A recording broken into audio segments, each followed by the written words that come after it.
Ireland. I can only, in my own tracing of the records, discover that on one or two occasions was it ever suggested that the minority population suffered discrimination. In fact, I would say that the account given of Northern Ireland society in the Cameron report, which followed the immediate outbreak of the Troubles, was such that as to reveal to the total population elements of a situation which was unknown to many of them. The media was not alone. By the convention of some 40 years, Westminster rarely discussed the province's internal affairs, yet Parliament had the final authority and responsibility for Northern Ireland. Well, it was virtually impossible to raise about 9/10 of the issues. Anything that had been devolved upon the Government of Ireland under the Government of Ireland Act that could not be raised on the floor of the House of Commons. And all the things that we really wanted to raise, all the grievances, just could not be raised. The Speaker would immediately rule you out of order. And the only thing I remember very clearly was Hugh DeLargy, who was one of the few MPs interested in Northern Ireland, standing up and saying, "Mr. Speaker, what else can we raise except for the question of Harland and Wolff?" The province had serious economic problems. Its main industries, shipbuilding and textiles, were depressed. Unemployment was high. With the economy needing reshaping, it made sense to cooperate with the Dublin government. But Protestants were alarmed when O'Neill invited Sean Lemass, the Irish Prime Minister, to Belfast in 1965. For over 40 years, the South, devoutly Catholic, had been hostile to the North. Its constitution not only laid claim to sovereignty over the North, but also enshrined Catholic theology. Protestant apprehensions increased when the General Assembly of the Presbyterian Church met in Belfast in June 1966 to discuss closer ties with other churches. Some Ulster Protestants, particularly the fundamentalist Free Presbyterian Church, saw in these talks the danger of a Romeward trend and the erosion of Protestant values. Their leader was Ian Paisley. When this Protestant demonstration passed through a Roman Catholic district, Cromack Square, sectarian fighting broke out. Paisley was later charged with illegal assembly.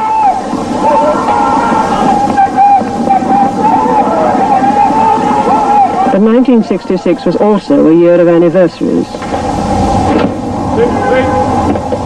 50 years before, thousands of Ulster men had been slaughtered at the Battle of the Somme.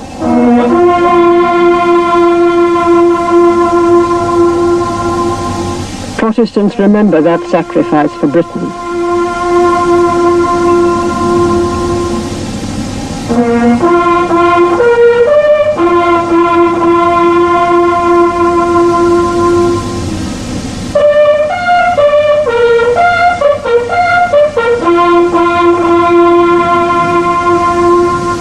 But 1916 had seen another great event in Irish history remembered by Catholics. The Easter Rising in Dublin, which had set the South on the road to independence. Sectarian tension mounted when Protestant paramilitaries killed 2 Catholics. O'Neill voiced his fears. In my opinion, brethren, the one way to endanger our Constitution is by violence and by abuse and by the gun. We live, ladies and gentlemen, in a changing world, and we must defend our Constitution and our Ulster heritage in a modern way.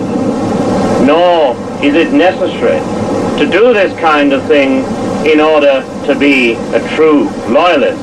The Paisleyites opposed O'Neill's reform simply because of the fact that they felt that he had not only compromised, but he had sold out on the constitutional position. Particularly in the middle 60s, when he went down south to meet with the Prime Minister of Dublin, and then he had the Prime Minister of Eire on an official visit to Belfast, to Stormont. And this they saw as a threat to the constitutional position, that some deal was going to be made with Dublin, and that Northern Ireland was going to be annexed into some arrangement with Dublin. And Paisley and the Paisleyites at that time felt that the best way to protect themselves was to attack the man who was making these reforms. We want to show that this country is not a democratic country, but this country has been run by a group of dictators from Glengall Street. Glengall Street housed the headquarters of O'Neill's Unionist Party.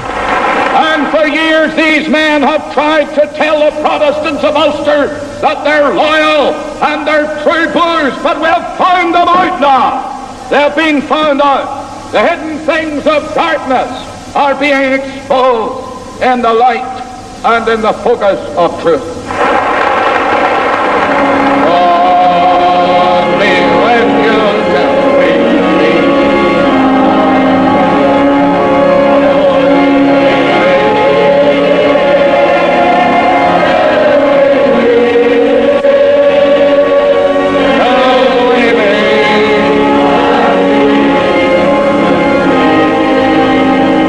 Paisley was about to go to jail, having refused to be bound over for his part in the Crummock Square riot. But there was also disquiet about O'Neill in the inner councils of the Unionist Party.